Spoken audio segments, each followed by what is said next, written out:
Voilà, aujourd'hui, nous allons faire un exercice particulier. Ah ouais? Ouais.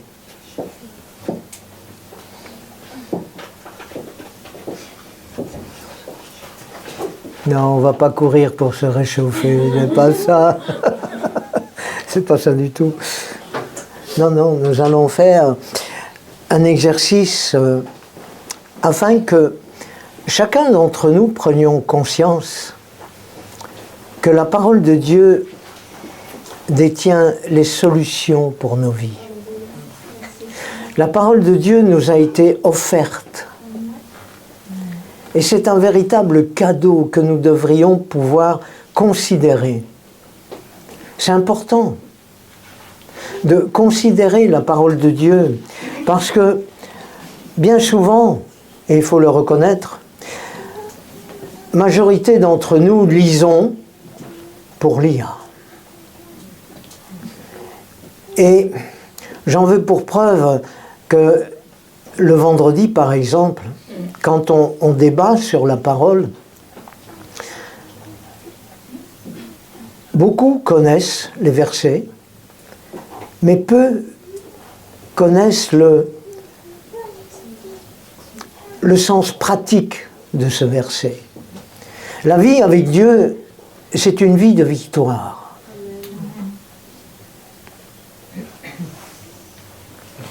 Voyez à quel point vous êtes convaincus.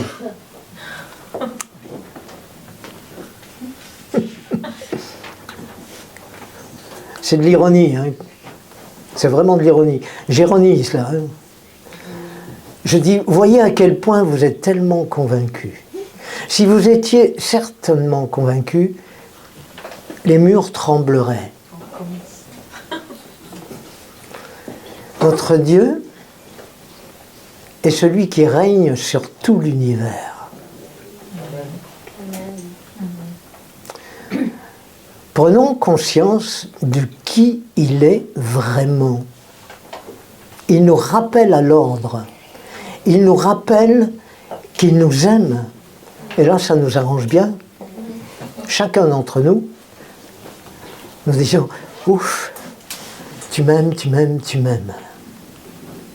Alors, on veut te rendre l'amour en retour. Ok ? Mais est-ce que nous prenons conscience, et nous devrions essayer de prendre conscience, d'entrer un peu plus dans la réflexion, la méditation, la pensée, que Dieu est au-dessus de tout. Nous sommes tellement habitués à ces mots que ça ne nous touche pas, ça ne nous atteint pas, ou peu. Il est celui qui règne. Il nous l'a rappelé, il a dit « Je suis le maître ». Nous croyons avoir le libre arbitre quant à nos choix, ce qui est une semi-réalité, parce que quand il veut quelque chose, il l'obtient. Que ce soit de toi ou d'autres, que ce soit de ses enfants ou des païens, il l'obtient. Il est écrit qu'il déplace les rois, il les détrône, c'est lui qui les enlève, il en place aussi. Donc c'est dire qu'il est bien au-dessus de tout. Au-dessus de toute la gloire des hommes, au-dessus de toute autorité humaine et spirituelle.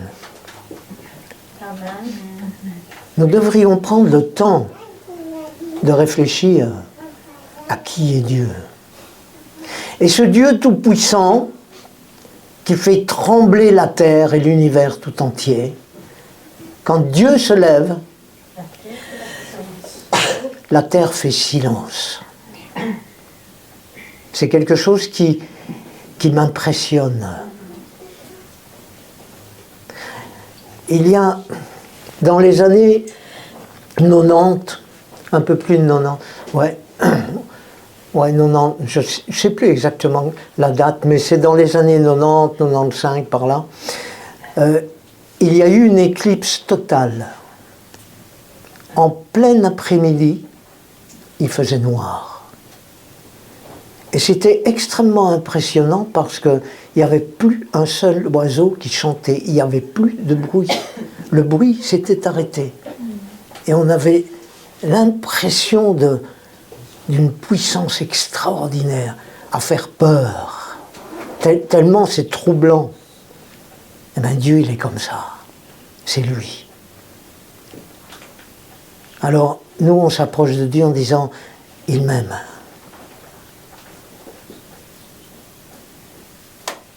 C'est vrai. C'est tout à fait vrai. Mais ne croyez pas que nous sommes le centre de l'univers. C'est lui le centre. C'est lui le premier. Et tous ceux qui sont présents dans ce lieu ont été choisis par lui. Choisis pour une mission particulière. Roman, tu ne sais pas encore, mais tu as une mission à accomplir. Illuminada, tu ne le sais pas, mais tu as une mission à accomplir. Laura, tu as une mission à accomplir. Tu ne la connais pas encore, mais tu en as une. Comme chacun d'entre nous, nous avons une mission à accomplir.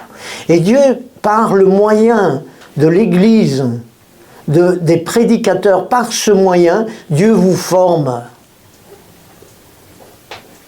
Saisissez l'œuvre que Dieu accomplit.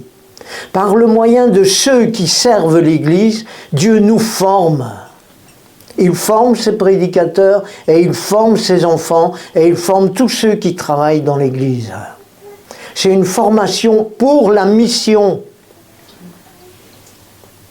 C'est pour ça qu'il y a ce fameux tableau chez nous, avec toutes les étapes à franchir. C'est pour cette raison, c'est pour la mission. C'est pas pour rester enfermé ici, c'est pour la mission. Il y a une mission à accomplir. Tu as un destin, une destinée. Comprends. Tu n'es pas sur terre pour vivre et mourir. Tu as une destinée. Tu as quelque chose à faire. Est-ce que dans ton cœur, ça brûle pour accomplir l'œuvre de Dieu? Alléluia, pour ceux qui disent oui. C'est normal, ce serait normal et logique. Le fait d'être aimé par Dieu, ce n'est pas suffisant. Il faut aller plus loin dans la vie. Il faut se donner des buts dans la vie. Il faut dire, Seigneur, c'est quoi mon but aujourd'hui à court terme? C'est quoi le but? Qu'est-ce que je dois atteindre à court terme pour cette année nouvelle 2025? Qu'est-ce que je dois atteindre? Vivre pour vivre, ça ne sert à rien. Vivre pour lui, ah là, ça vaut la peine, vraiment. Alléluia. Comprenons bien, nous avons été choisis. Alors on n'a pas à dire, ah, moi je suis choisi. C'est pas ça. C'est choisi pour faire quelque chose. Choisi pour être victorieux. Mais pas victorieux pour toi-même. Victorieux pour lui, avec lui, pas sans lui. Es-tu prêt ce matin? Il semblerait que non, puisque vous ne me répondez pas. Es-tu prêt ce matin à être victorieux et victorieuse? À dominer sur les circonstances, à dominer sur ce qui t'entoure, à être dans la victoire, quelle que soit la situation qui t'accable. Es-tu prêt à dire, mon Dieu est plus grand que ça, et je suis à son service. Il n'est pas exempt, il n'est pas en dehors de mes difficultés, de mes problèmes. Il n'est pas en dehors de mes choix parce que je les lui demande. Vous comprenez? Ce n'est pas parce qu'il y a des obstacles dans votre vie que Dieu n'est pas là. Ce n'est pas parce qu'il y a des difficultés dans nos vies que Dieu est absent. Tout ça, toutes les circonstances que l'ennemi veut créer autour de nous pour nous faire du mal, pour nous écraser, pour nous anéantir, tout ça nous sert. Toute chose concourt au bien de ceux qui aiment Dieu. Toutes les circonstances, même celles où tu dis, toi, je ne vois pas le bout. Je ne vois pas la fin. Ça te sert quand même. Parce que tu sais quoi? Tu vas persévérer. Tu vas persévérer et tu vas y aller. Donc aujourd'hui, soyons conscients que Dieu veut. Dieu, c'est ce qu'il veut que tu vives. Sois victorieux et victorieuse. Tu comprends? Ok. Alors, aujourd'hui, nous allons nous saisir de la parole de Dieu. Aujourd'hui, il y a un chat dans la gorge, c'est que l'ennemi ne veut pas que je vous parle, mais je le ferai quand même. Il n'y a pas de problème, vous allez m'entendre. Même si c'est rauque. Aujourd'hui, nous allons faire un exercice avec la parole de Dieu. N'ayez pas peur, ne craignez pas que je vais vous interroger sur des choses. C'est pas ça du tout. C'est montrer juste parce que la parole de Dieu est celle qui nous donne, qui nous enseigne, qui nous instruit et qui nous apporte des solutions dans nos vies. Les païens sont malheureux parce qu'ils sont obligés de compter uniquement sur leur connaissance. Nous, nous sommes privilégiés parce que nous avons cette parole qui nous montre dans les moments où nous avons besoin, où nous nous posons des questions, qui nous montre comment agir, ou comment réagir, ou comment fonctionner dans nos vies. Vous comprenez? Ça, c'est important. C'est pour ça que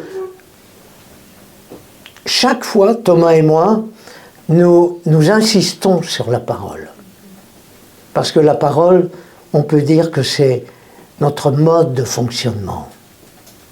Alors aujourd'hui, le titre de cette prédication, c'est « Soyons victorieux ». Tu l'as affiché, Ronnie? Tu as affiché? Dans le « Soyons victorieux », c'est une décision que nous devons prendre. Et nous allons voir quelques versets qui nous y incitent, mais qui ne nous trompent pas.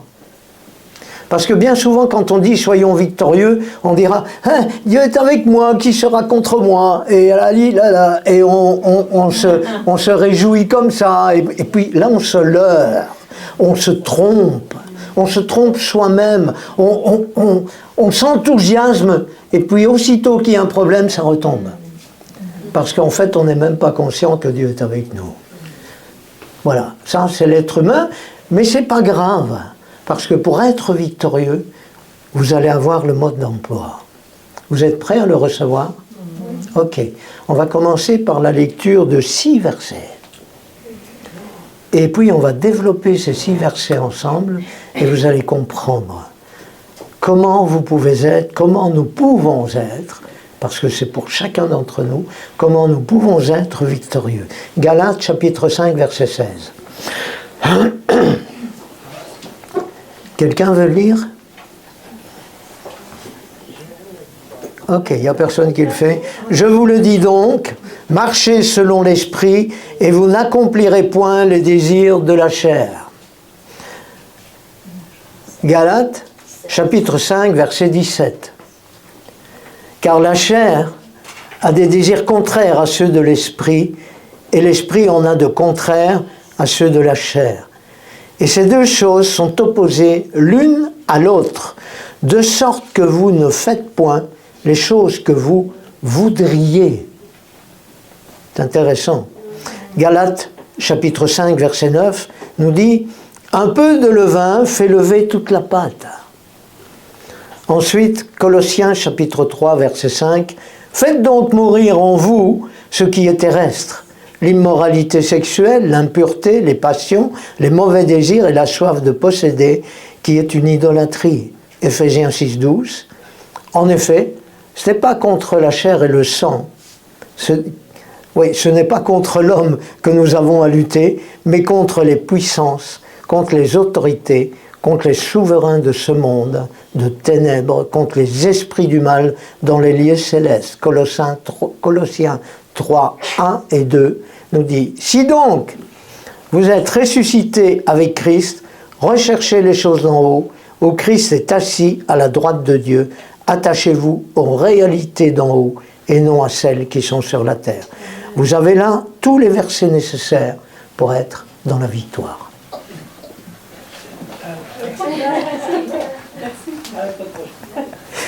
Voilà, j'ai terminé.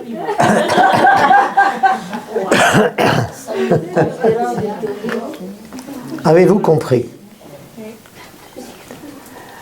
Vous comprenez à quel point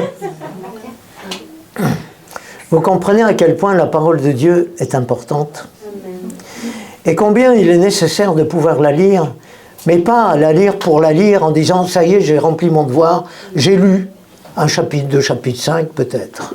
Si vous voulez lire la Bible en un an, c'est pas compliqué. Vous lisez 5 chapitres par jour et au bout d'une année, vous avez lu la Bible. Voyez?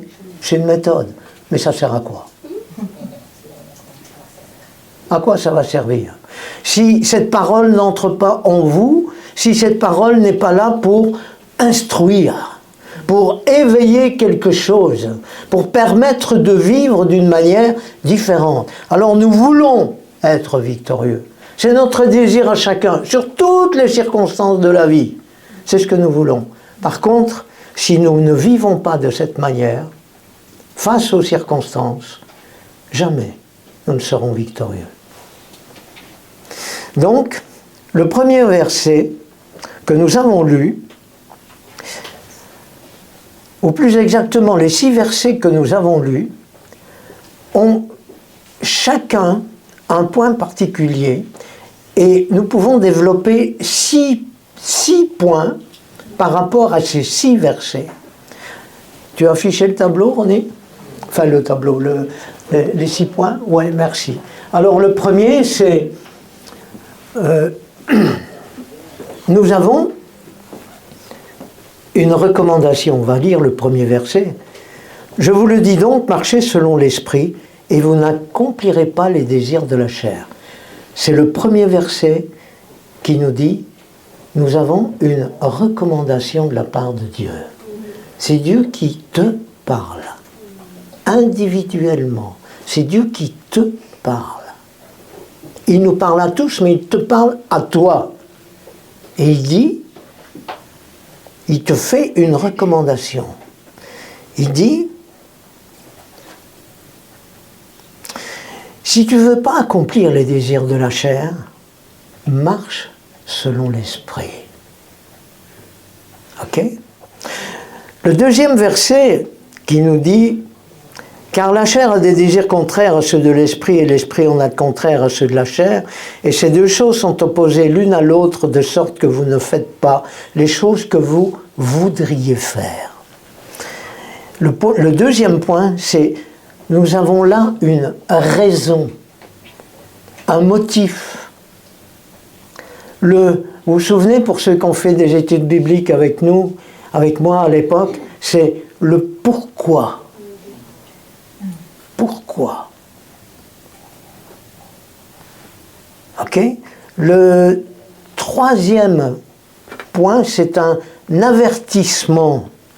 L'avertissement qui est donné, c'est un peu de levain fait lever toute la pâte. Le quatrième, c'est une décision. La décision, c'est faites donc mourir en vous ce qui est terrestre. Voyez? Le cinquième, c'est un combat. Le combat, c'est pas contre les hommes que vous avez à lutter, c'est contre les puissances des ténèbres. Le sixième, c'est une direction et la solution. Si vous êtes ressuscité avec Christ, recherchez les choses d'en haut. On va développer tout ça. Vous voyez que la parole de Dieu est parlante. Le tout, c'est de s'y arrêter.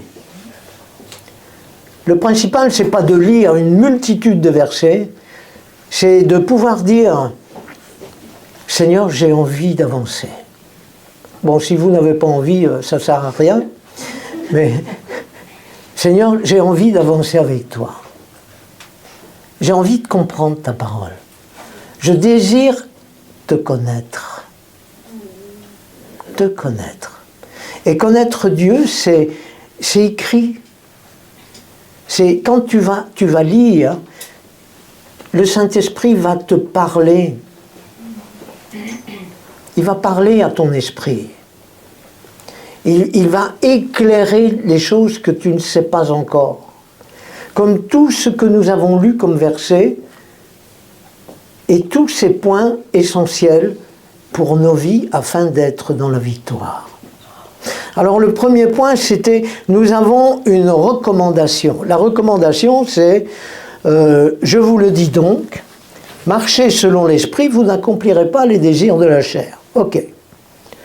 Nous sommes confrontés à nous-mêmes et à notre ancienne nature pécheresse.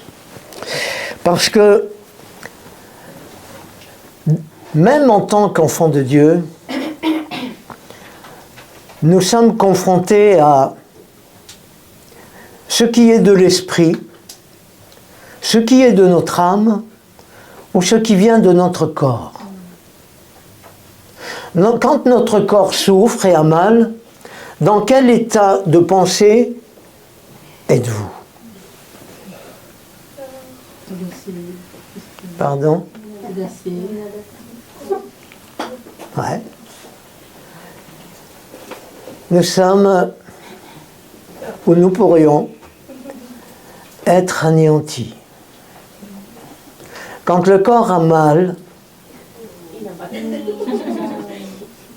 c'est une vérité, il a mal, vous sentez qu'il y a des douleurs, mais qu'en faites-vous? Alors il y a deux possibilités, même trois. Il y en a qui diront, qui vont vraiment agir dans le déni en disant non, non, j'ai pas mal, mais vous voyez qu'il a mal. C'est pas la victoire, c'est du déni. Comprenez bien. Le déni, c'est psychologique. Hein. On nous apprend que le déni, mon corps il réclame, mais il va s'en ramasser aujourd'hui. Le déni, c'est dire non, on n'a rien du tout. Mais vous savez qu'au fond de vous-même, c'est un mensonge. Alors le chrétien dira ouais, mais c'est la foi. C'est pas la foi, c'est du déni. C'est refuser la vérité. Alors oui, le mal est là.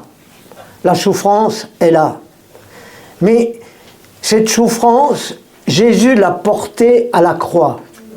Donc le fait est, rentre dans l'esprit plutôt que de te maintenir dans ton corps, alors que ton corps est juste une enveloppe qui se détruit. C'est ce que Pierre nous dit. C'est une tente, il est dans une tente qui se détruit. Je ne vais pas prendre tous les versets parce qu'on n'en finirait pas et on passerait toute l'après-midi. Moi je veux bien, mais non, on ne va pas faire ça. Le fait est que esprit, âme et corps, ne négligez pas ces trois aspects parce qu'ils sont particulièrement importants. Ce n'est pas ton corps qui commande, c'est ton esprit. Encore faut-il qu'il soit dans la victoire, ton esprit. Alors, comment y parvenir? Par le moyen de la parole de Dieu. De pouvoir dire, il est écrit que Jésus, par ses meurtrissures, je suis guéri. D'accord? Alors ça, c'est écrit. Maintenant, il y a le deuxième aspect, c'est la foi. Je mets ma foi en action. Je marche par l'esprit. Et ma foi, c'est... J'entends une petite voix qui me dit « Oh, tu as mal. Oh, c'est vraiment douloureux. » Et puis j'ai un sentiment de faiblesse qui m'atteint. N'est-ce pas? Je ne suis pas en super forme, donc j'ai un sentiment de faiblesse qui m'atteint. Vous savez où ça se situe? C'est dans l'âme. C'est dans l'âme, c'est dans les sentiments. Je suis affaibli. C'est une réalité, mais si tu ne domines pas sur cette faiblesse, tu seras encore plus affaibli. Encore plus. Et puis il y a un esprit qui va arriver. Et c'est un esprit d'apitoiement. Vous savez ce que c'est que l'esprit d'apitoiement? Ouais. C'est quand la personne vient vers vous et qu'elle dit « T'as pas l'air d'aller... » Oh, c'est vrai, plains-moi, dis-moi que je vais pas bien, dis-moi que tu me comprends, dis-moi que je souffre et que tu comprends ma souffrance, que tu comprends ma douleur. Je suis en train de périr, au secours, j'ai mal. » J'exagère? Non. Mais regarde-moi, j'ai mal. C'est un esprit. C'est un esprit d'apitoiement. Alors il y a une solution. Hein. Spirituellement, il y a une solution. Tu vis dans l'esprit, résiste à la chair. Résiste. Parce que la chair, elle va t'entraîner à la mort et pas à la vie. Alors, comment tu vas résister? Appuie-toi sur la parole de Dieu et puis dis à cet esprit d'apitoiement, je te chasse. Esprit d'apitoiement, je ne veux pas de toi. Déjà là, il y a quelque chose de spirituel qui se passe. L'esprit d'apitoiement, lui, il est au nom de Jésus, pas en ton nom, hein. Au nom de Jésus, il s'en va. Parce qu'il ne peut pas rester. Donc, oui, mais tu as envie qu'on te plaigne. Tu comprends ta chair? C'est ton âme. Tu as envie qu'on te plaigne. Et qu'on te dise, je comprends que tu souffres. Je comprends ta douleur. Je comprends qu'on t'a fait mal. Je comprends que tu es meurtri dans tes sentiments. Je comprends. Oui, mais eux, ils ne comprennent pas. Seigneur, ils ne me comprennent pas. Ils ne m'aiment pas. Ce n'est pas une question d'amour. L'amour, ce serait de dire, allez, je vais prier pour toi, pour que tout ça dégage. Oui, mais j'ai pas envie que tu pries pour moi. J'ai envie que tu me plaignes. Ça, c'est notre âme. Ne me dites pas que vous n'êtes pas comme ça, parce que moi, je sais que je suis comme ça.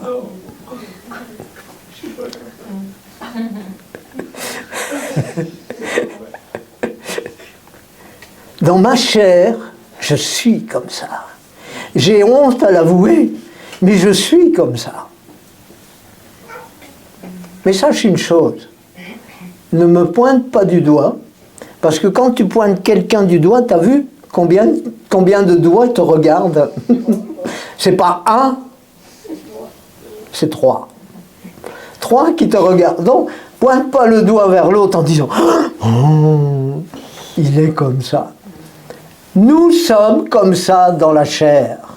Et c'est là où nous devons comprendre où se situe la victoire. Comprenons bien, le premier verset que nous pouvons lire, enfin que nous lisons ensemble, je vous le dis donc, marchez selon l'esprit et vous n'accomplirez pas les désirs de la chair. Alors, j'ai évoqué la souffrance ou la douleur, mais il y a bien d'autres domaines qui pourraient être évoqués dans nos vies. Bien d'autres domaines. Par exemple, dans nos choix. Dans nos choix de vie. Moi, j'aime bien ça, mais ton voisin, il n'aime pas. Donc, on n'a pas les mêmes avis. On va tous choisir quelque chose qui nous convient. Et bien souvent, nous allons chercher ce qui nous avantage. Ça veut dire que là, tu ne mets pas Dieu en premier, tu te places en premier. Ça, c'est l'effet de la chair. C'est l'effet de la chair. Alors, c'est compliqué parce que Dieu nous invite à vivre selon l'esprit et non pas selon la chair. Oui, mais dans mes choix, mes décisions, les circonstances qui sont autour de moi vont toutes m'inciter à rechercher mon confort, à rechercher mon bien-être. Vous êtes d'accord avec moi ou pas? Nous sommes juste sur le premier point où nous avons une recommandation, je vous signale. C'est juste la recommandation. Alors, nous allons chercher notre bien-être, notre confort, ce qui nous avantage, parce que c'est comme ça que nous nous sentons bien dans l'âme, dans le corps, pas dans l'esprit. Dans l'esprit, il dit « aime ton prochain comme toi-même ». Donc si ton avantage à toi va nuire à ton prochain, que vas-tu faire? Que vas-tu choisir? Je vous laisse avec ça. Un exemple simple. Aimer son prochain. Tu vois une personne pauvre. Vraiment pauvre. Que vas-tu faire? L'aider. Pardon? De l'aider. De donner quelque chose si elle est pas pauvre. Voilà. Là, on y est. Ça, c'est aimer son prochain. D'accord? Il est pauvre, on va l'aider. Comment? On va lui donner de l'argent. Tous les jours? Pendant combien d'années? Il est pauvre.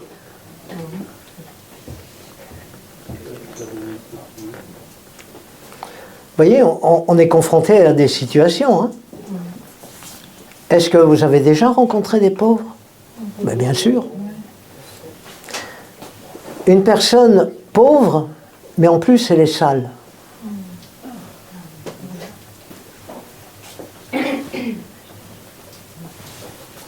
Ça va? Vous êtes dans la situation? Non seulement elle est pauvre, elle est sale, mais elle est désagréable.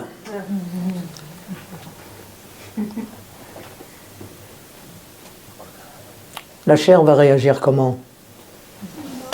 L'esprit va réagir comment?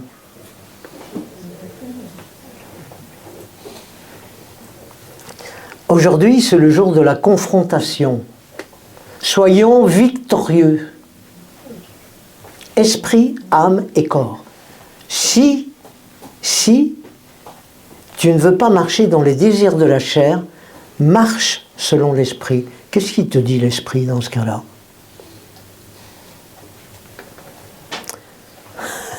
On a peur des mots. On a peur. Tu veux que je te dise? Dans ce cas-là, que ferait Jésus? Jésus, c'est l'esprit, on est d'accord. L'esprit, c'est l'esprit de Jésus, on est d'accord. Nous disons, nous voulons vivre comme toi. Que vas-tu faire avec une personne que tu dois aimer, parce que tu sais que tu dois aimer ton prochain, une personne qui est pauvre, qui est sale et qui est désagréable? Que vas-tu faire? Qu'aurait fait Jésus?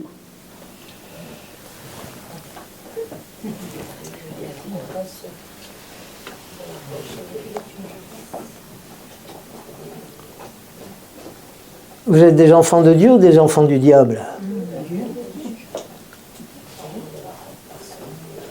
Qu'aurait fait un enfant de Dieu?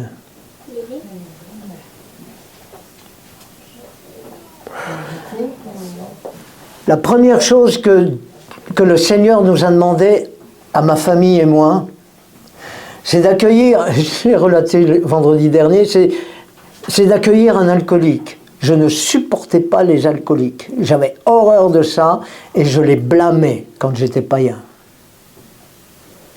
Je les blâmais, je les condamnais. Vous avez saisi? Ok. Le Seigneur m'a guéri par rapport à ça parce que le premier que nous avons dû soutenir, c'était un frère en Christ qui était ivre.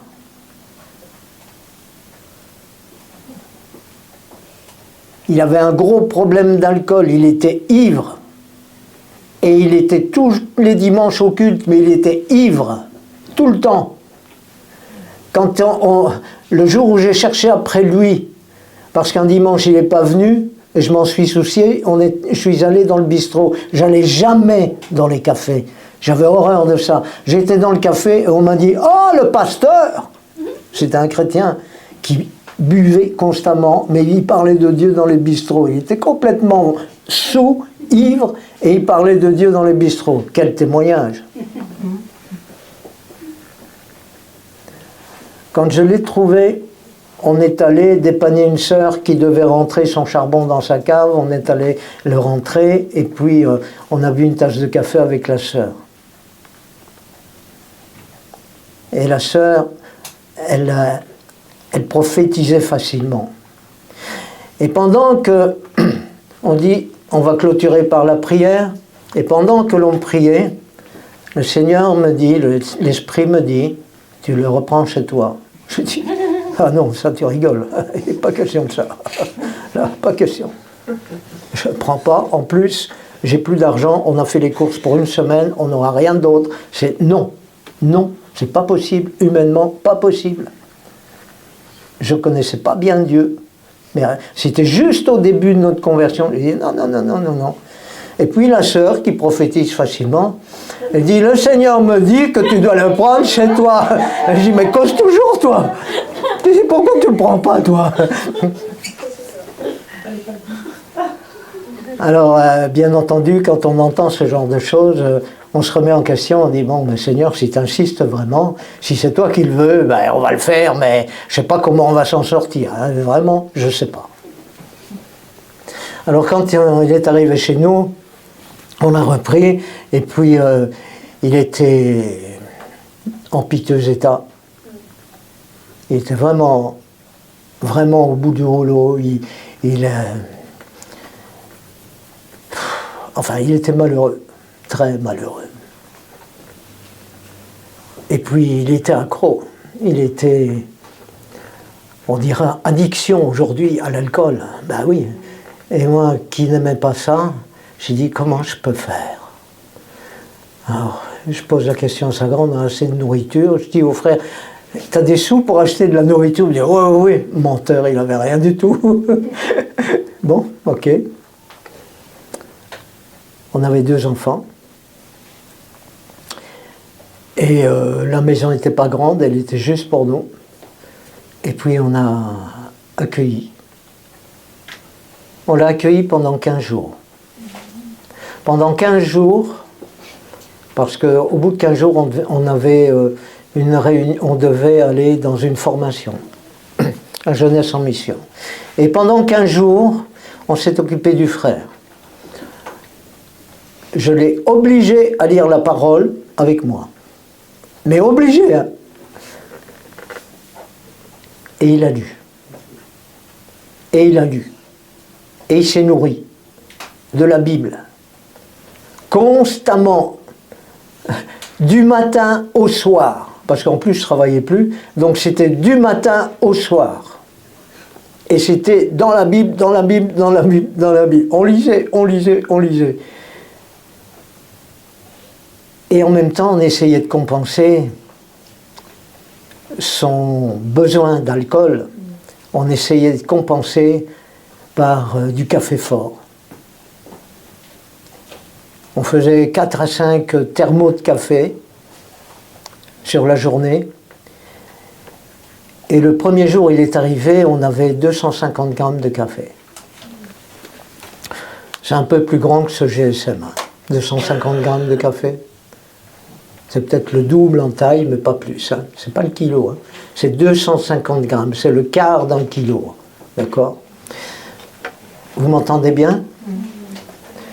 Sa grâce, chaque fois qu'elle plongeait la cuillère dans le paquet de café, elle se disait, il n'y en aura plus. Il n'y en aura plus, il n'y en aura plus. Pendant 15 jours, il y a eu du café. Pendant 15 jours, on a fait 4 à 5 thermos de café. Pas du léger, pas de l'eau, du café fort. Vous connaissez l'histoire de Sarepta? La veuve de Sarepta, où les choses se sont multipliées. Moi, je ne connaissais pas l'histoire. Je ne la connaissais pas. J'étais trop jeune dans la foi, je n'avais pas lu jusque-là. Eh bien, ça s'est produit. Et la nourriture qu'il y avait dans le frigo, elle n'a jamais manqué. Pas que nous avions des provisions, on avait fait des courses pour une semaine, on n'avait pas d'argent. Ok? Dieu a multiplié. Dieu a multiplié. Vous vous rendez compte la victoire? Dieu a multiplié. Pour vous, Dieu est capable de multiplier. Mais est-ce que vous vous rendez compte que vous avez un grand Dieu? Il est limité par rien ni personne. Il n'y a rien qui peut s'opposer à lui. Et là, dans la chair, on se lamente. C'est des lamentations que nous entendons à longueur de journée. C'est « Oh, j'ai mal par-ci. Oh, ça va pas. Oh, il y a un problème. Oh, comment je vais faire ?» On est tout le temps coincé partout dans notre chair.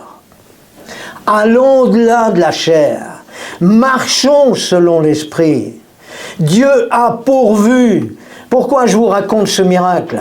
Parce que le miracle que vous lisez dans la parole est d'actualité aujourd'hui. Ça, c'était le point de départ de notre vie. Le point de départ, mais vous vous rendez compte? C'est extraordinaire. J'ai découvert Dieu. Le miracle.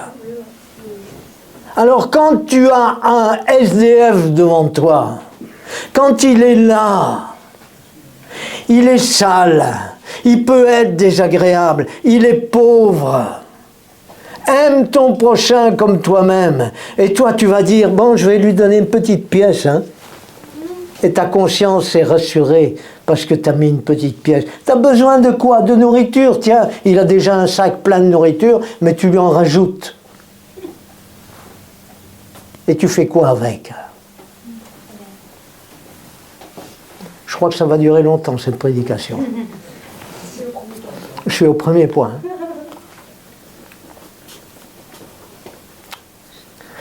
Un enfant de Dieu qui est dans la victoire n'a pas peur de donner, n'a pas peur de se donner.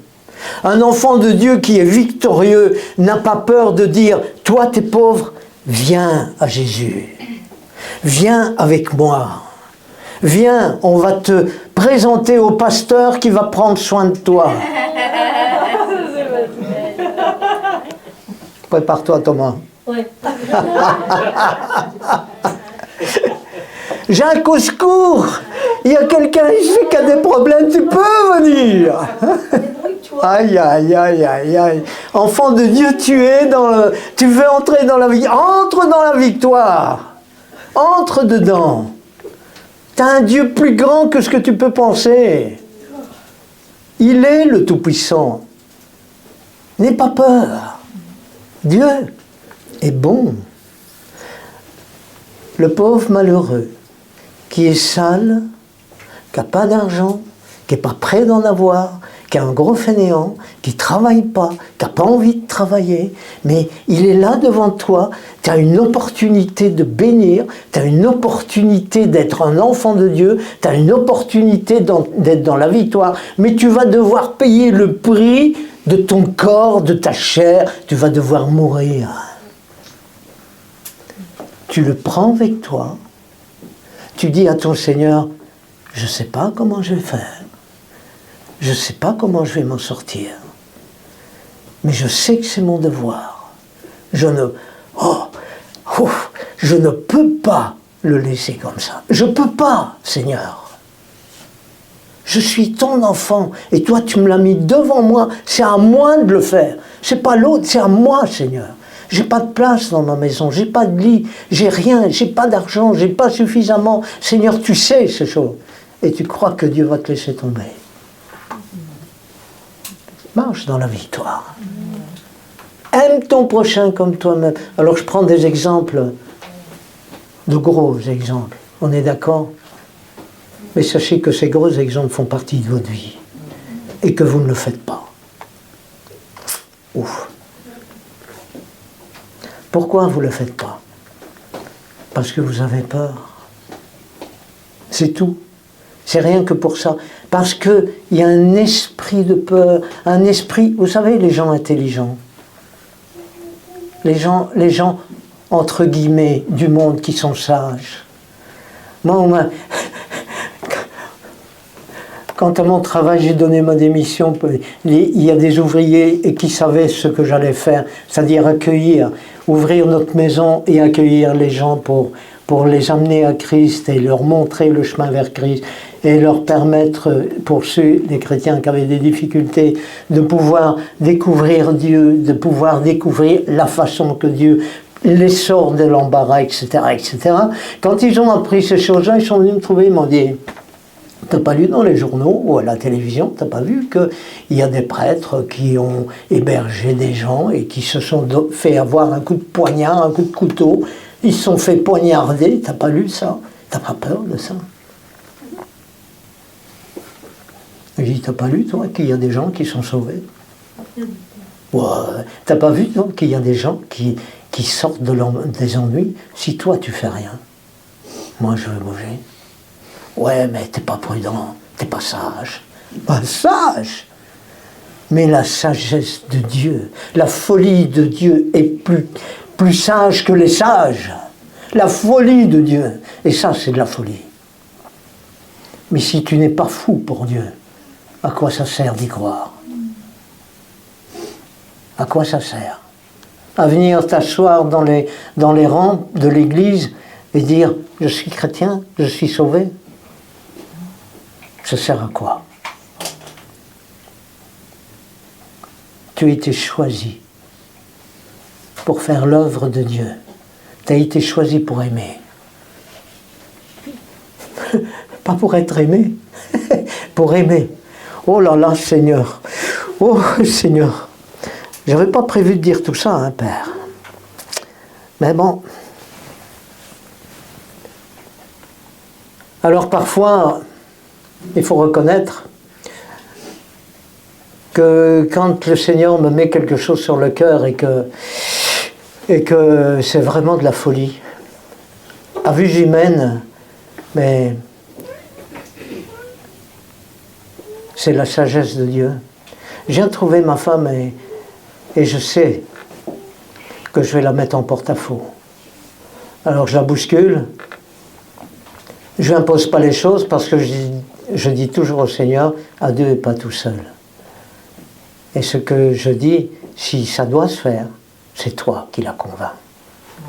Et je ne cherche pas à la convaincre, mais c'est Dieu qui le fait. Parce que la parole de Dieu est vérité. Et il nous invite à être des bons samaritains.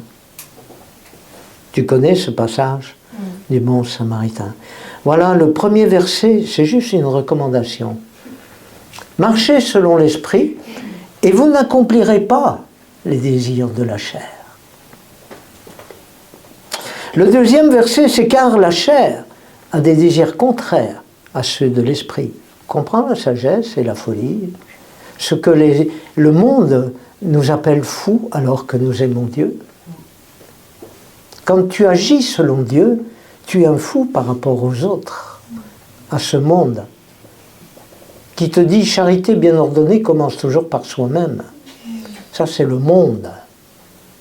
Dieu dit: aime ton prochain. Tu vois jusqu'où on va mettre la barre? Si la chair a des désirs contraires à ceux de l'esprit, et l'esprit en a de contraires à ceux de la chair, ça veut dire qu'ils sont opposés entre eux. Opposés. Tu ne sais pas mélanger la chair et l'esprit. Tu ne sais pas mélanger ton ancienne nature avec l'esprit de Dieu. Tu ne sais pas mélanger ta nature humaine avec l'esprit de Dieu. C'est incompatible parce qu'il est écrit de sorte que vous ne faites pas les choses que vous voudriez faire. Vous n'arriverez pas à faire les choses par la chair, mais c'est uniquement par l'esprit que vous pourrez y arriver, que nous pourrons y arriver. Donc le deuxième point, c'est nous avons une raison, une motivation, nous avons le pourquoi. Il est important que nous marchions par l'esprit pour éviter de marcher par la chair, parce que la chair n'accomplira jamais la volonté de Dieu. Nous voulons faire la volonté de Dieu, nous voulons être dans la victoire, mais nous ne marchons pas par l'esprit. Alors apprenons à marcher par l'esprit, et c'est ce que nous allons voir. Marcher par l'esprit. Ah. Voilà, nous sommes de nouveau confrontés. Et ce mot « confrontation » est important, parce que quand il y a la chair qui s'oppose à l'esprit, il y a réellement une confrontation. Quel va être ton choix? Ton choix aujourd'hui, c'est de faire la volonté de Dieu. On est d'accord? Vous êtes sûr? Oui. Ouh. Ah ouh. Il y a des choses qui ne vous plaisent pas dans ce que je dis? On est mis vraiment face aux situations. Vraiment face. Alors nous sommes confrontés à notre ancienne nature. Quand il dit, dans la parole, il dit que la chair a des désirs contraires à ceux de l'esprit et que l'esprit, on a des contraires à ceux de la chair qui sont opposés entre eux. C'est pour ça que nous n'arrivons pas à faire la volonté de Dieu. Parce que nous sommes tellement centrés sur moi. Moi. Moi j'ai faim. Moi j'ai soif. Moi j'ai besoin. Moi je veux. Moi. Toi, oui, mais moi. Le pauvre qu'elle a, qui est en train de mourir de faim, le pauvre. Oui, mais moi. Moi, j'ai pas les sous pour l'aider. Il y a un gouvernement quand même. Oui, mais l'ennui, c'est que tu es un enfant de Dieu, il est important que tu vives par l'esprit. Alors, t'occupe pas des autres. T'occupe pas des autres. Fais ce que tu dois faire. Oui, mais moi, si je lui donne, qu'est-ce qui va me rester à moi? Et si je donne, on ne sait jamais demain. Alors oui, il y a des sous qui vont rentrer dans 2 jours, mais et si ça ne rentre pas, moi je fais quoi? Moi. Vous comprenez?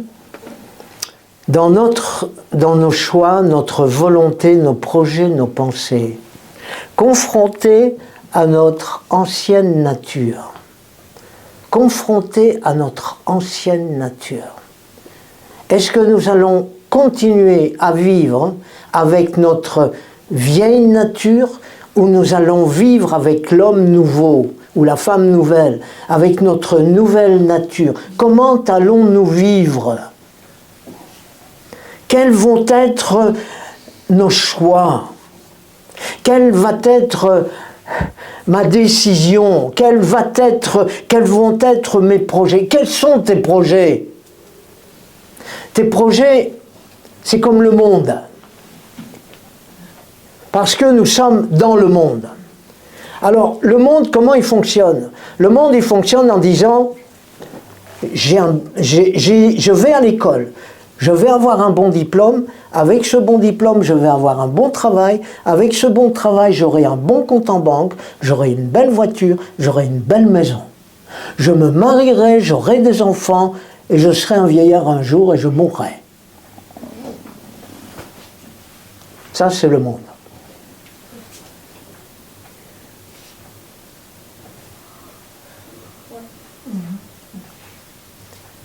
Jésus, il a dit quoi? Mon père était charpentier. J'ai attendu jusqu'à l'âge de 30 ans pour faire l'œuvre de mon père, qui lui est dans les cieux. J'ai donné ma vie pour toi, afin que tu sois sauvé. J'ai guéri les malades. J'ai chassé les démons. J'ai annoncé la parole. J'ai ressuscité les morts. Tu veux vivre comme Jésus?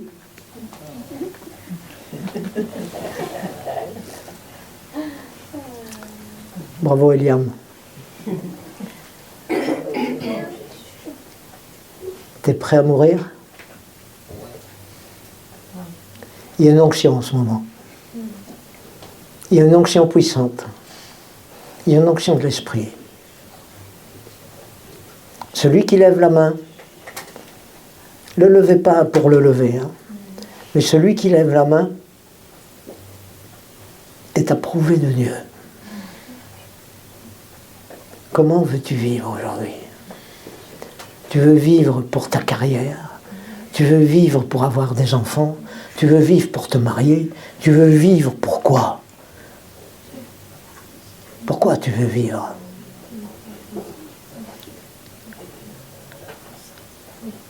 Le Seigneur voit les cœurs. Le Seigneur voit les cœurs. Et il sait. Et il sait. Et il vient à ton secours. Et quand Dieu va venir à ton secours, tu vas te demander pourquoi tu as tant de problèmes. Pourquoi tu as tant de... Vous pouvez baisser les mains. Hein? Pourquoi tu as tant de problèmes? Pourquoi c'est si difficile pour toi? Pourquoi c'est si dur? Parce que tu es dans la victoire. Et qu'il n'y a rien au monde qui soit plus fort que Dieu. Donc, n'aie pas peur des difficultés, n'aie pas peur des problèmes, n'aie pas peur des obstacles, parce que tu es victorieux. N'aie pas peur, parce que tu vas en avoir. Tu as levé les mains vers lui en disant, Seigneur, mon cœur t'appartient. C'est avec toi que je veux vivre et pour toi, mais pas pour faire une carrière, pas pour, si je dois la faire, je la ferai, si ça peut te servir, je ferai, je ferai ce que je dois faire. Amen, Seigneur. Quels sont tes projets aujourd'hui? Dieu, bénis-moi dans ce que je fais, ou toi, tu t'offres à lui? On s'offre à lui. Ben oui, évidemment. Alors, quelles sont tes pensées? Quelles sont tes pensées à l'égard de ta vie aujourd'hui? Vis selon l'esprit. Vis selon l'esprit, parce que l'esprit est opposé à la chair. Le monde n'a rien à t'offrir. Rien. On est au deuxième point. Aïe.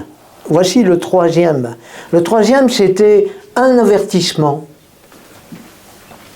Le troisième, c'est l'avertissement. Regarde, toi qui te consacres, là aujourd'hui, tu t'es consacré en disant, c'est pour toi et pour toi seul et avec toi. Alors, tant que tu es assis sur ta chaise, tout va bien. C'est après que ça se gâte. C'est après qu'il y a confrontation, parce que l'ennemi aussi l'a vu. Et puis, l'avertissement que Dieu donne, enfant de Dieu, l'avertissement que Dieu nous donne, il dit un peu de levain fait lever toute la pâte. Il y en a quelques-unes ou quelques-uns parmi nous qui ont déjà fait des gâteaux, du pain, des gâteaux. Ouais. Pour faire lever la pâte, vous mettez quoi dans la pâte? Un tout petit peu de levure va faire lever la pâte. Vous avez un exemple devant vous. Nous avons un exemple devant nous, un exemple tout simple. Mais ça veut dire quoi? À votre avis, pourquoi ce verset nous est-il donné? Vous avez une idée? Partagez-la avec nous.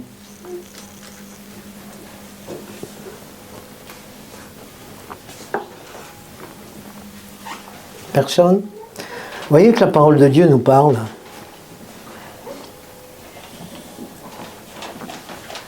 La parole de Dieu nous parle.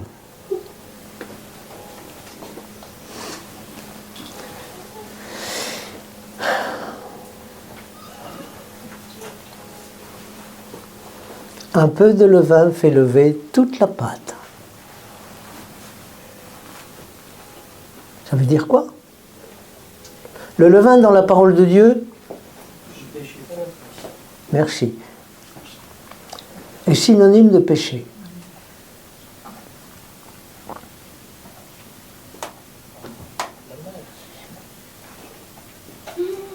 Un peu de levain fait lever toute la pâte.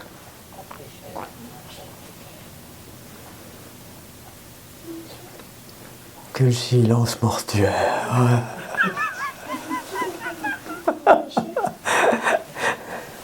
Qui est sans péché ici?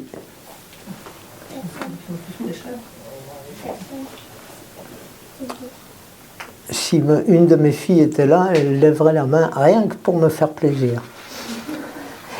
Mais évidemment, personne n'est sans péché. Mais qui le fait volontairement?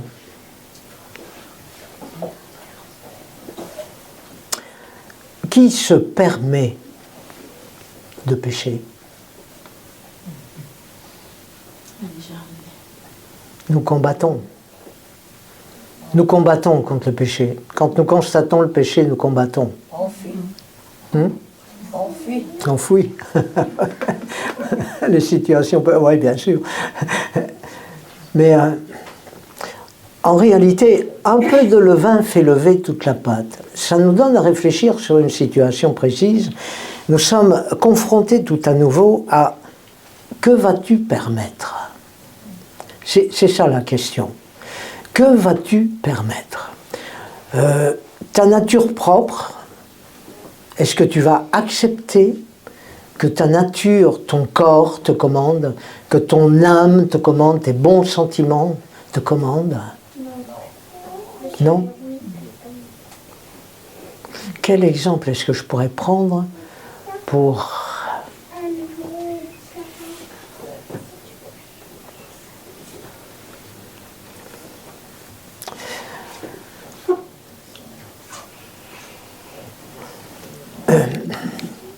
Parfois, les mamans sont confrontées à la rigueur du père. Dans un couple, il y a des enfants, et le père, à certains moments, doit être sévère. J'ai dit à certains moments, pas toujours, à certains moments. Et la maman, elle, bien souvent, c'est pas le cas de Mélissa, mais la maman, bien souvent, elle dira « t'es trop dur ». Alors qu'en réalité, ce type de sévérité met de l'ordre. Vous comprenez? Dans certains cas, on laissera faire. Comme à une époque, maintenant les scientifiques reviennent à de nouvelles dispositions. À mon époque, les enfants faisaient silence. Il n'y avait pas le droit au chapitre. C'est-à-dire, tais-toi, fais ce que je dis. Ça, c'était notre époque. Et puis les choses ont évolué. On a dit en Amérique, on laisse les enfants libres. Donc, à partir d'aujourd'hui, il faut que l'enfant développe son caractère. Nature humaine, charnelle, pécheresse. Ça, ils ne l'ont pas dit, mais c'est moi qui l'ajoute. Il faut qu'il se développe.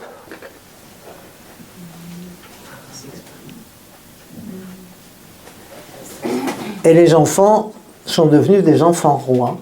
C'est-à-dire, les enfants pouvaient dire ce qu'ils voulaient, faire ce qu'ils voulaient. Les parents disaient, bah, ils peuvent me répondre parce que c'est pas grave. C'est pas grave, ils doivent se développer, ils doivent former leur caractère. Ouais, s'ils tapent du pied, c'est pas grave. Et puis s'ils tapent les autres, c'est pas grave, ils doivent se défendre.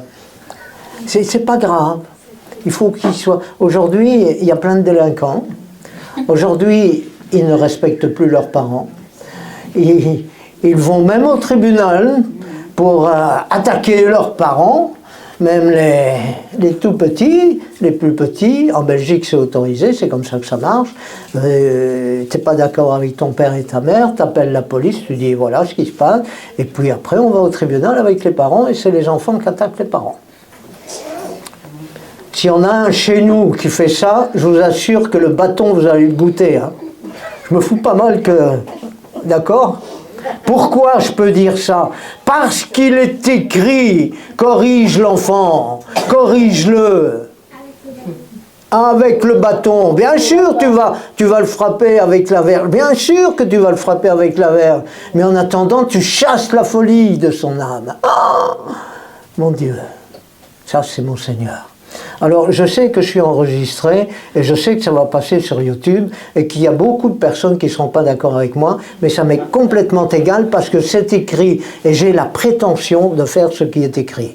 Et je l'ai accompli dans ma vie. Aujourd'hui, le résultat, pour ceux qui pourraient dire, mes contradicteurs, pour ceux qui pourraient dire ah, « t'es trop dur », eh bien, nous avons eu, ma femme et moi, 5 enfants et je me glorifie aujourd'hui par la grâce de Dieu. Les 5 enfants connaissent Jésus, se sont convertis à Christ, pas parce que je les ai poussés, mais ils sont nés de nouveau, ils sont tous les 5 impliqués dans l'Église, ils sont baptisés d'eau, baptisés du Saint-Esprit et ils parlent en langue.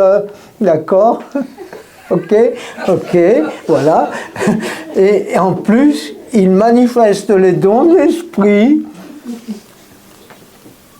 et ils sont tous engagés dans leur Église. Qu'est-ce que je peux espérer de plus? Quand vous entendez le chant de Claude et Julien Payan qui dit « Moi et ma maison, nous servirons l'Éternel », vous pouvez leur demander, c'est un chant que je chantais quand ils étaient jeunes. Je chantais ça. Moi et ma maison. On l'avait affiché, encadré. Moi et ma maison, nous servirons l'Éternel. C'est ce que nous avons fait, c'est glorieux. Pourquoi? Parce que quand ils désobéissaient, pas quand ils commettaient une erreur, pas quand ils commettaient une bêtise, quand ils désobéissaient. C'est pas la même chose. Il y a des choses à apprendre. Ne croyez pas qu'il faut dresser les enfants avec un bâton, c'est pas ça. C'est leur apprendre à obéir. Quand un enfant sait obéir et qu'il vient au Seigneur, il obéit à son Seigneur. Et il est heureux. Gloire à Dieu. Gloire à Dieu. Je peux me vanter de certaines choses parce que c'est Dieu qui les a faites dans nos vies. Ça n'a pas été sans difficulté, ça n'a pas été tout seul, mais nous sommes victorieux. Vous êtes victorieux. Amen. Amen. Un peu de levain fait lever toute la pâte. Un peu de folie détourne les enfants de la voie droite. Enseigne l'enfant dans la voie droite et quand il sera plus vieux, il ne s'en détournera pas. Nous pouvons réciter ces versets. Mais sur le terrain, comment tu vas faire? C'est ça qui est important. N'est-ce pas? Ben oui, hein. C'est ça qui est important. Je ne vise pas. Rassure-toi. Non, un peu de levain fait lever toute la pâte. C'est-à-dire, ce qui est écrit, pratique-le. Pratique-le. Parce qu'en le pratiquant, tu vas voir évoluer les choses. Tu ne vas pas récolter tout de suite. Hein. C'est la même chose que l'agriculteur. L'agriculteur, il souffre pour labourer son terrain. Il souffre pour ensemencer son terrain. Il souffre pour entretenir son terrain. Il fait un dur labeur. Mais quand arrive le temps de la moisson, il n'a rien fait pour le faire pousser. Il a juste fait son boulot. Pour nous, c'est pareil. Faisons juste ce que Dieu nous enseigne, et puis nous verrons la récolte. Et là, nous pourrons dire, c'est l'œuvre de Dieu. C'est l'œuvre de Dieu. J'ai fait ce que je devais faire, point. C'est l'œuvre de Dieu. Bien sûr, un peu de levain fait lever toute la pâte. Alors, il y a un danger particulier en notre époque, l'époque que nous vivons, c'est que vas-tu mettre devant tes yeux? Que vas-tu mettre devant tes yeux? Ça? Vous savez, il y a des trucs marrants. Hein? Vous regardez les comment on appelle ça? Des shorts. Des shorts. Ça dure quelques secondes. Hein? Mais qu'est-ce qu'on se marre? On peut y passer toute la journée. C'est fou, hein? Toute la journée, tu peux... c'est marrant comme tout. T'en vois un qui se casse la figure. C'est marrant. Tu vois l'autre qui roule à vélo et puis vélo qui pète, je sais pas, n'importe quoi. Toutes les bêtises sont bonnes. Mais qu'est-ce que ça nous fait rire et qu'est-ce qu'on perd son temps? Et puis quand tu vois quelqu'un qui tombe à vélo, tu rigoles. Ça c'est la chair, hein? C'est la chair. Au lieu d'aller le secourir, tu te moques de lui. Ah ouais, c'est ça. Il sort son téléphone et il prend la vidéo. Et voilà. C'est quand même dramatique. Qu'est-ce que tu mets devant tes yeux? La Bible, la parole de Dieu, devant nos yeux. Ce qu'on peut faire, quoi, ce qu'on peut pas faire. Oui, mais aujourd'hui, qu'est-ce que nous regardons? De quoi sommes-nous nourris? Parce que c'est ça. Hein. Tout ce que tu vas voir, tout ce que tu vas regarder, tout, mais absolument tout ce qui est autour de toi, tout ce qui t'est offert, si tu ne fais pas un tri, si tu ne fais pas une sélection, eh bien tu vas être imprégné de ces choses, inévitablement imprégné. Et tu as beau faire ce que tu veux. Donc la solution, ce serait la parole de Dieu, les livres chrétiens, les vidéos chrétiennes, les chants chrétiens, les films chrétiens, les émissions chrétiennes. Là, plus tu vas être imprégné de ça, et plus tu vas vivre ça. Sois victorieux. La chair et l'esprit. C'est quoi l'esprit dans ce cas-là? C'est qu'est-ce que tu vas mettre devant toi? De quoi vas-tu te nourrir? De quoi vas-tu te nourrir? Vous comprenez? Vis selon l'esprit, pas selon la chair. Qui veut être victorieux ici? Mais nous tous, vous n'allez pas lever la main parce que vous allez croire que je vais vous piéger. Mais nous tous, nous voulons être victorieux. Mais que vas-tu mettre devant tes yeux? Un peu de levain fait lever toute la pâte. Tu vois comme la parole de Dieu est en train de nous parler. Tu veux marcher selon l'esprit, tu veux être dans la victoire. Alléluia! Alléluia Seigneur, c'est ce que je veux. Oui, mais un peu de levain fait lever toute la pâte. Colossiens 3,5. Faites donc mourir en vous ce qui est terrestre. On s'arrêtera là. Le point 4. C'est quoi le point 4? Décision. Une décision. Une décision.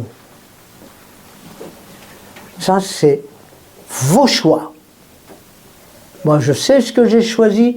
À vous de faire vos choix. Vos choix, c'est de nouveau confrontés. Nous sommes aujourd'hui confrontés à la parole de Dieu, exactement confrontés à notre Père Céleste. Nous sommes confrontés à Dieu, nous sommes confrontés à la vie de Jésus, et nous disons, je veux vivre comme toi, Seigneur Jésus. Nous sommes confrontés, réellement confrontés. Alors, confrontés à quoi? Par ce verset-là, nous sommes confrontés à notre responsabilité. Il dit, fais donc mourir. Oh, mais Seigneur, vers mon secours. Ah, Seigneur, fais mourir en moi le péché. Ah, Seigneur, viens à mon secours. Fais les choses, Seigneur, s'il te plaît. Et là, il est écrit, fais mourir. Qui doit le faire? Dieu ou toi? Ben ouais. Ben oui, c'est ça. C'est moi. Je dois faire mourir. c'est ma responsabilité de faire mourir tous les mauvais penchants de ma nature propre. Tu connais les mauvais penchants de ta nature propre? Tout ce qui te conduit au péché. Fais mourir.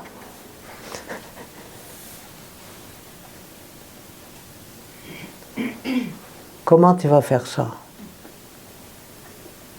En prenant des décisions. Oui, c'est vrai que on me montre un simulacre de certaines personnes qui font mourir leur chair. Il y en a qui se torturent, qui se font mal. Qui se font mal. Ils se flagellent. Il y a des religions dans lesquelles, pour se punir d'avoir mal agi, il faut se donner des coups de fouet.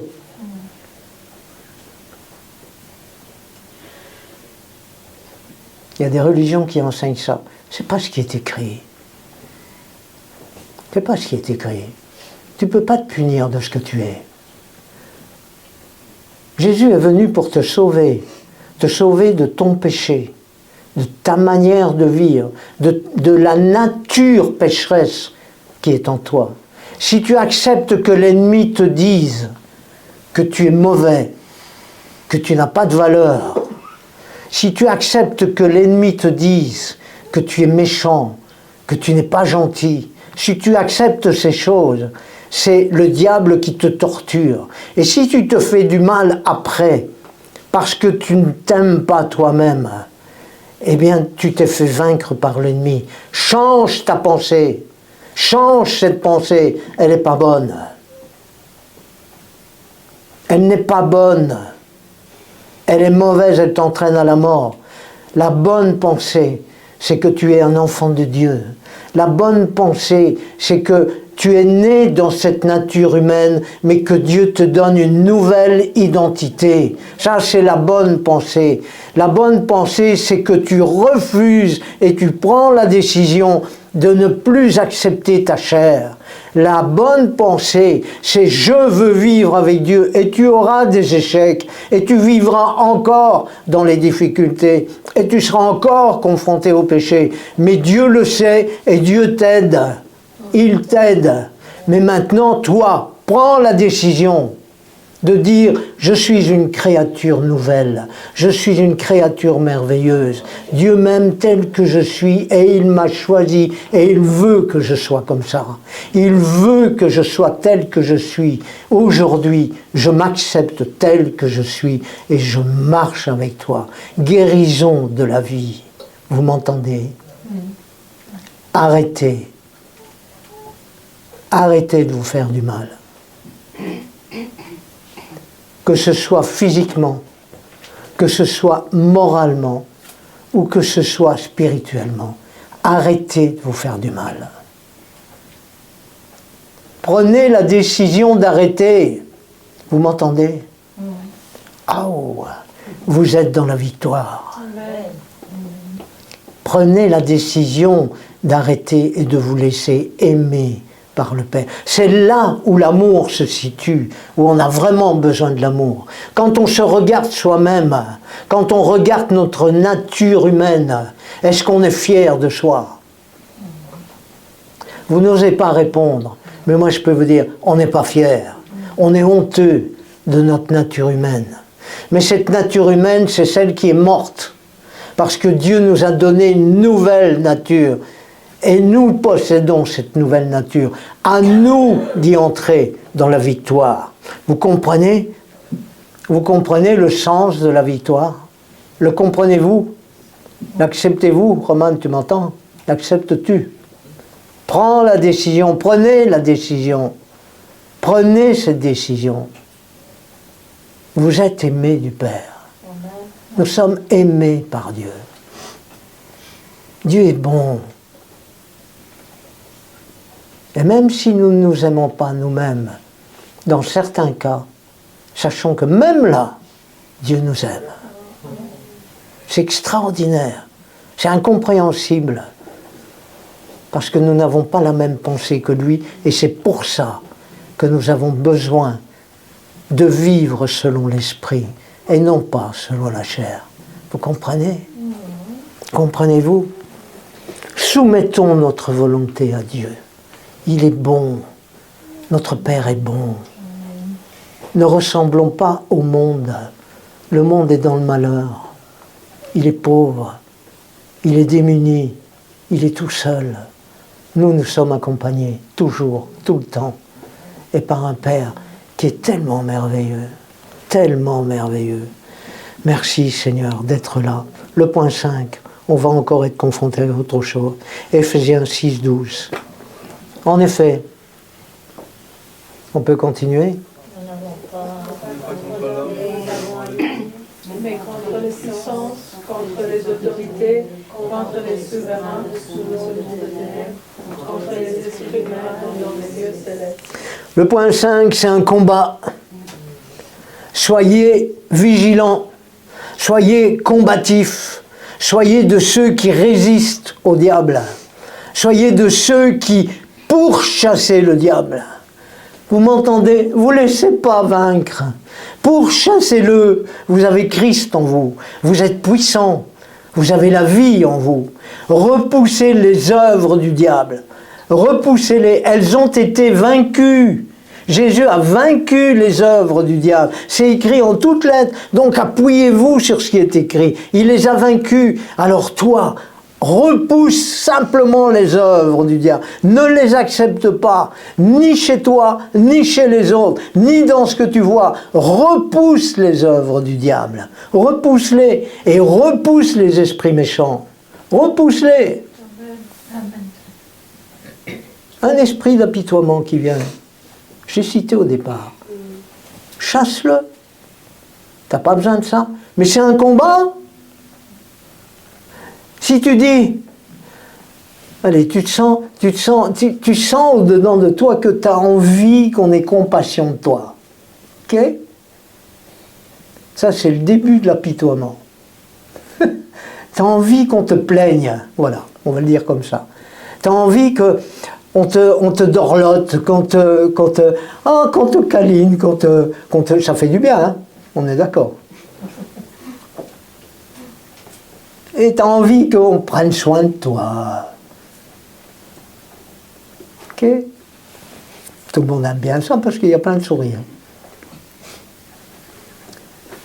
Quand tu as une situation difficile, tu as envie qu'on prenne soin de toi.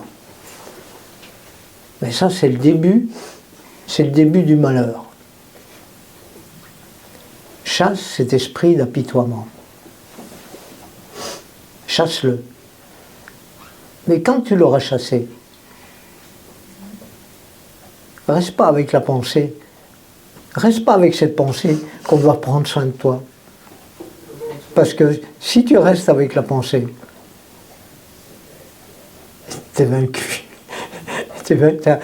T'as fait du vent en disant l'esprit partir parce qu'il est revenu aussi vite. Pourquoi? Parce que tu le laisses entrer. Parce que tu résistes pas. C'est ça. Repousse. Mais combat. Et le combat, c'est faire mourir la chair. Et la chair ne veut pas mourir. Et c'est difficile pour faire mourir la chair, parce qu'elle est toujours prête à revenir à la surface tout le temps. Et c'est un combat. Mais il faut être vigilant. Il faut veiller à tout ça. Donc si tu veilles, tu es dans la victoire. Tu n'as pas à combattre contre l'homme. Tu n'as pas à combattre contre l'homme. Tu as lutté contre les esprits méchants. Et il y en a qui s'imaginent que ça n'existe pas. Et ils sont envahis, mais ils croient que ça n'existe pas. La plus belle arme du diable, c'est de faire croire qu'il n'existe pas. On sait ça. Mais il faut avoir du discernement. C'est pour ça qu'on a besoin du Saint-Esprit, du baptême du Saint-Esprit, pour avoir ce don de discernement et savoir discerner où se situent les esprits méchants qui agissent sur notre âme et sur notre chair, pour que nous puissions et nous soyons en mesure de pouvoir vivre selon l'Esprit. Vous comprenez? Prenez conscience que nous sommes confrontés à un monde spirituel. Nous sommes assis avec Christ dans les lieux célestes. Assis avec Christ dans les lieux célestes. Ça veut dire avec la même autorité que Christ. Quand nous disons à une puissance de s'en aller, elle s'en va. Au nom de Jésus. Elle est obligée de le faire. Vraiment. Obligée. Et n'en doutez pas. Parce que c'est Christ qui l'a fait. Prends conscience du monde spirituel méchant qui est autour de toi. Vendredi dernier, on relatait le fait de se faire agresser par des gens, etc. Et Thomas avait expliqué la manière dont il réagissait et qu'il ne se laissait pas atteindre. Ça, c'est extraordinaire. Ne pas se laisser atteindre par l'agressivité des autres. Quand on dit « ouais mais toi », et toi tu réponds « ouais mais toi », ben t'es foutu. T'es foutu, t'es mort. T'es déjà dans l'agressivité, c'est tout. S'il te dit « ouais mais toi », parlez-moi gentiment s'il vous plaît. Vous restez courtois et poli, et l'autre, merci Thomas pour la leçon. Voilà, la chair. Moi je sais que la chair là, je dois la mater, dans pas mal de cas. Comme ça, parce que l'agressivité, aïe aïe aïe Seigneur. Ok.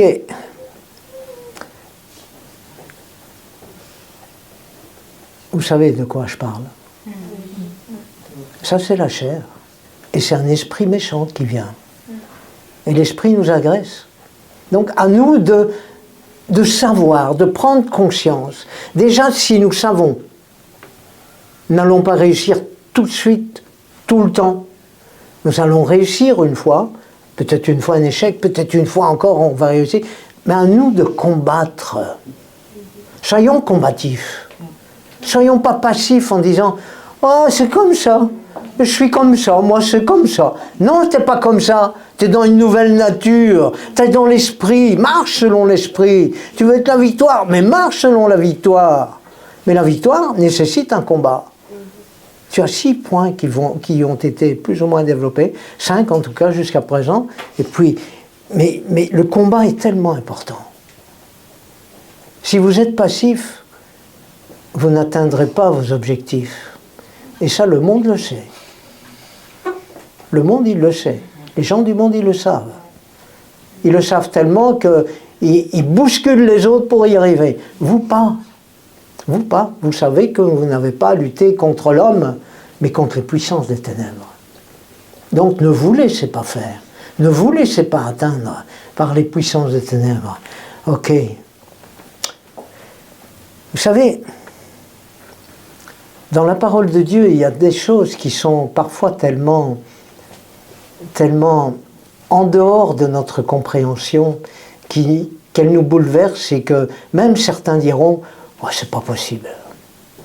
Comme l'histoire de la multiplication de la nourriture, on dira mais non, c'est pas possible.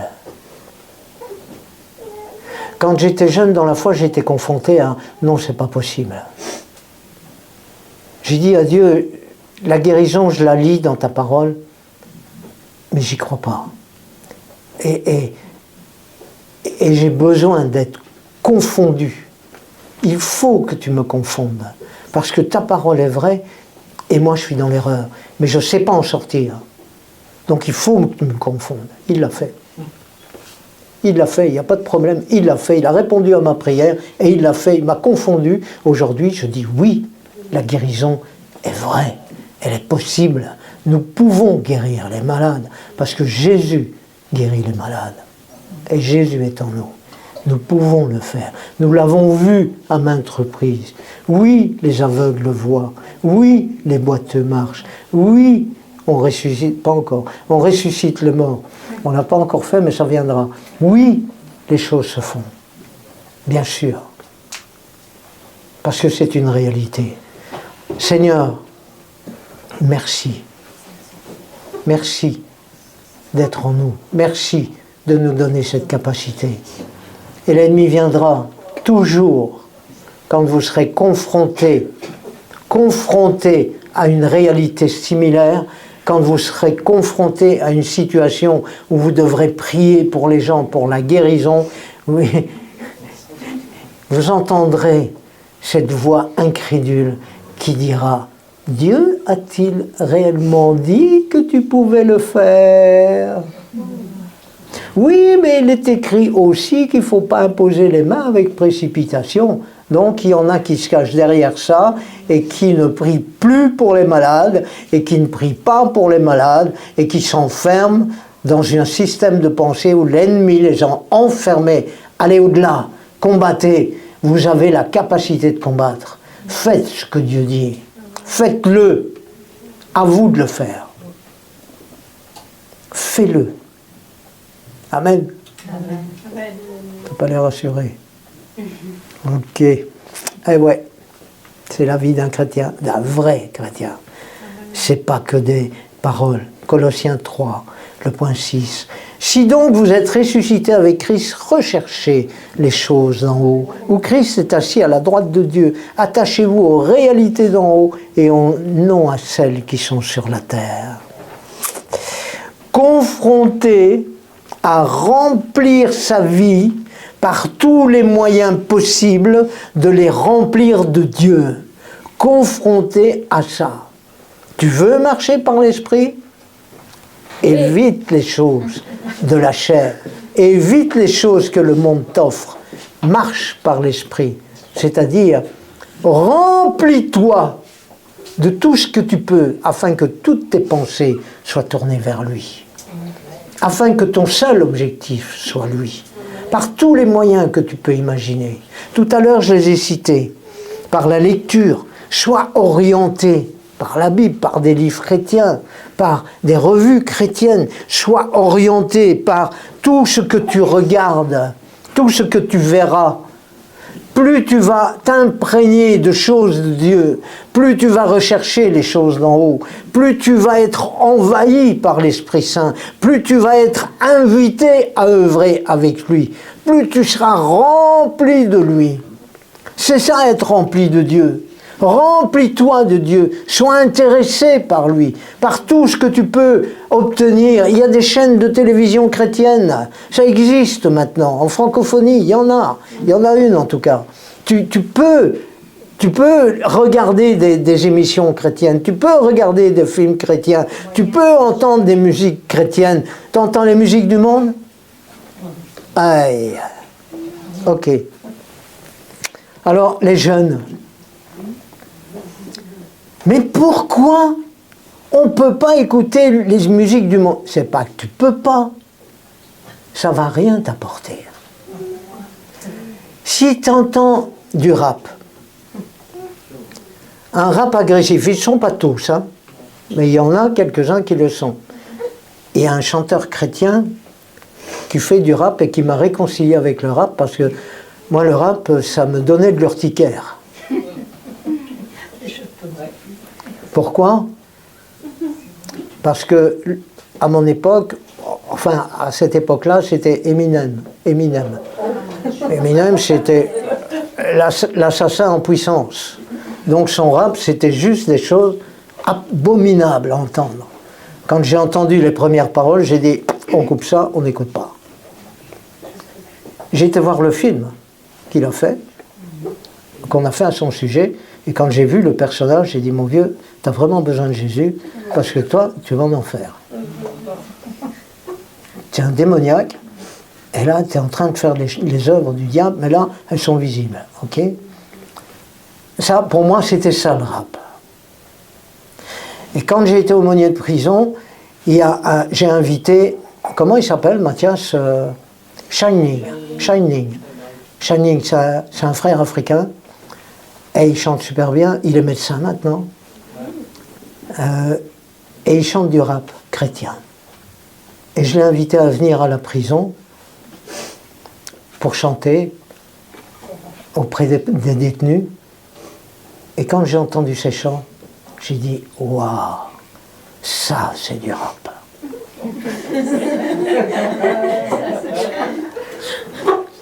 Pourquoi? Parce que Eminem, il annonce des choses horribles. Qui, quand on se laisse imprégner de ça, on devient un meurtrier en puissance. Par contre, quand on écoute Shining, son rap à lui, eh bien Shining, il va vous chanter, il va vous annoncer des choses absolument glorieuses. Et ça parle de Dieu. Et ça parle de sa vie avec Dieu. Et ça, c'est de l'eau, c'est du pain béni. Tellement c'est bon à entendre. Tellement ça fait du bien. Vous comprenez? Alors, les chants du monde, c'est rempli de choses langoureuses qui sont remplies d'esprit. Et si vous accueillez dans votre âme ces chants-là, votre âme va être imprégnée d'esprits mauvais. Et c'est ça le danger. Mais on n'est pas conscient, parce qu'on ne comprend pas qu'on doit combattre contre des esprits méchants. Alors on laisse venir tout ça, et on dit « Oh, c'est agréable, c'est chouette ». Et puis on entend un chant « Oh, il m'aimait, oh, il donnait tout pour moi, et du jour au lendemain, il m'a quitté. Et je suis malheureux. » Et là, tu as des esprits. Tu as un esprit qui vient, et l'esprit qui te fait avoir des vagues dans tes sentiments, on appelle ça des vagues à l'âme, et puis, oh, moi j'aimerais bien vivre ça, oh, j'aimerais bien vivre ça. Non, il faut arrêter là. Tandis que si tu entends des chants chrétiens qui parlent de Dieu, ils sont édifiants, ils vont booster ta foi, ils vont te fortifier, ils vont t'encourager, tu vas avoir envie de vivre des choses. Moi, quand j'entends les chants de Claude et Julia Payan, là, quand il chante et qu'il parle de la prostituée, et qu'il dit, lui dis pas qu'elle est péché, que son péché est si grand, mais dis, voilà, c'est ça. Ne lui dis pas que c'est un mauvais garçon, ne lui dis pas que c'est un mauvais, que c'est un méchant, que c'est une pécheresse, mais dis-lui que Dieu, Jésus, est mort pour elle à la croix. Waouh! Mais quel bonheur quand j'entends ça, moi. J'ai envie de courir chez les prostituées et de dire, mais Jésus t'aime. Mais oui, vraiment, j'ai envie de le faire. C'est parce que je ne suis pas appelé à le faire. Autrement, j'ai envie parfois. Des chants qui te boostent, qui te donnent vraiment, qui t'encouragent dans ta foi. Quand tu as des chants de louange, tu entends des chants de louange, tu as des musiques extraordinaires, des chants extraordinaires qui font que, waouh, Seigneur, tu as l'impression d'être au ciel, quoi. C'est autre chose que de se traîner dans la boue. Vous comprenez, les jeunes, pourquoi c'est pas bon? C'est pas qu'on ne peut pas, ça apporte rien de bon. C'est tout. C'est que ça. C'est que ça. C'est pas interdit, mais ça apporte rien de bon. Un peu de levain fait lever toute la pâte. On y est. Et c'est comme ça. Donc, dans tout ce que tu peux faire, sois intelligent. Tu veux vivre dans la victoire? Tu veux vivre par l'esprit? Eh bien, remplis-toi des choses de l'esprit. C'est-à-dire, remplis-toi du ciel. Remplis-toi des choses de Dieu. Et à partir de là, ben effectivement, tu vas marcher par l'esprit, tu vas être dans la victoire. La direction, la solution, ben c'est ça. C'est la direction qui t'est donnée. Alors oui, ça nécessite un effort. Oui, ça nécessite un combat. Oui, ça nécessite le fait de faire mourir ta chair. Oui, bien sûr. C'est pas de la mortification. C'est juste de l'intelligence. Pouvoir se dire, ça, c'est corrompu. Ça, c'est divin. Fais tes choix. Voilà, Seigneur, j'ai pris du temps pour permettre à tes enfants de comprendre que ta parole est la solution pour leur vie. Je te remercie pour cette parole et pour ce que tu nous permets de découvrir. Merci pour ces révélations que tu nous donnes. Parce que, Seigneur, sans toi, nous ne pouvons rien faire. Nous voulons tous avancer avec toi. Et nous avons souvent besoin que tu nous rappelles les choses. Alors, pardonne-nous d'être aussi oublieux et aide-nous à nous souvenir de ce qui a été dit aujourd'hui. Afin que nous soyons véritablement des enfants conscients que nous sommes victorieux. Merci, Père, pour ces moments passés. Au nom de Jésus. Amen. Amen. Voilà. Je ne vous ai pas trop fatigué? Ça va? Certains, oui. Hein? Certains, oui.